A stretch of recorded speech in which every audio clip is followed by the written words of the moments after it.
Jerusalem ഞങ്ങളുടെ second home. ജെറുസലേമിൻ്റെയും ഞങ്ങളുടെയും സ്വന്തം ജോസപ്പാപ്പൻ്റെ കൈ പിടിച്ച് സ്വന്തം വീട്ടിലോട്ട് പോകുന്ന പോലെയാണ് മിമ്മു പോണത് കേട്ടാ. ഇത് ഞങ്ങളുടെ പട്ടത്തച്ഛൻ. അച്ഛനെ കുറിച്ച് എന്താ പറയുക, അത് എത്ര പറഞ്ഞാലും തീരില്ല. ശരിക്കും ഞങ്ങളൊരു സ്പിരിച്വൽ ഗൈഡാണ് അച്ഛൻ. ഇപ്പോൾ ദേ മിമ്മുൻ്റെയും പേഴ്സണൽ ഫേവറേറ്റ്. അച്ഛൻ്റെ മുഖത്തെ ആ ചിരി ഉണ്ടല്ലോ, അതിലുണ്ട് അച്ഛൻ്റെ സ്നേഹം മുഴുവനും. അച്ഛനാണ് ഞങ്ങളുടെ കെട്ടുകല്യാണം നടത്തിയത്. അത് ഞങ്ങൾക്ക് കിട്ടിയ ഏറ്റവും വലിയ ഭാഗ്യമാണ്.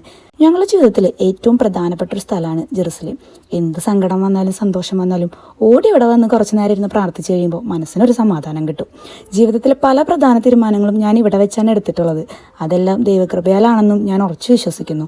പട്ടത്തച്ഛൻ, പനക്കലച്ഛൻ, കൊച്ചുറാണിയേച്ചി, ജോസപ്പാപ്പൻ, ഷിജിയേച്ചി, ഫിലോമിനേച്ചി, അങ്ങനെ ഒത്തിരി പേരുണ്ട് ജെറുസലേമിനൊപ്പം ഹൃദയത്തിൽ സ്ഥാനം ഉറപ്പിച്ചവർ. തൃശ്ശൂർ ജില്ലയിൽ താലൂരാണ് ജെറുസലേം ധ്യാന കേന്ദ്രം വരുന്നത്.